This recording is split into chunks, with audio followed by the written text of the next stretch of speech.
নাহৰকটীয়ালৈ আহিছিলোঁ মানে ডাঙৰ বাৰ ঘৰলৈ। এওঁ পিছে যোৱাকালিয়ে গ'লগৈ, আমিহে থাকিলোঁ। আজি পিছে ভিনদেউ যাব, লগতে বাহঁতো যাব। বাহঁত পিছে দুদিনমান থকাকৈ যাব, ভিনদেউ পিছে ঘূৰি আহিব। আৰু এফালে দেখিছেনে, যোৱাকালিৰ পৰা বেটাই বাইকখনৰ লগতেই লাগি আছে। এতিয়া যোৱাৰ সময়ত দিগদাৰ নকৰিলেহে ৰক্ষা। এইফালে আমি তিনিওটা। বেটাই দেখিছেনে মুখখন ফুলাই আছে, কি কথাত মুখ ফুলাইছে সেইটো কিন্তু সিহে জানে।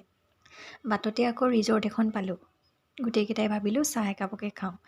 নামটো আকৌ ইডেন। আৰু সোমাই গৈয়ে এইফালে গণেশ বাবাক দেখিলোঁ, প্ৰণাম এটা কৰি ল'লোঁ। আৰু এইফালে বেটাই দেখিছেনে গৈ পায়ে গাড়ী পাই গ'ল। গাড়ী পালে আৰু সিহঁতক কিনো লাগে।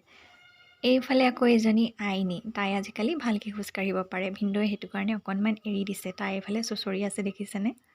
আৰু এইফালে ধুনীয়াকৈ লিখা আছে আই লাভ দুলীয়াজান। আৰু এইফালে গড় এটাও আছে। আৰু এইফালে আমাৰ অৰ্ডাৰ আহি গ'ল। আৰু এইফালে ধুনীয়াকৈ অকণমান আপোনালোকক দেখাই দিছোঁ। আৰু এইবিলাক দেখিছেনে, এইবিলাক কেবিন হয়। আমি ইয়াৰে তাত এতিয়া কফি একাপ খাই লওঁ ধুনীয়াকৈ। এইবাৰ আহি ঘৰ পালোহি।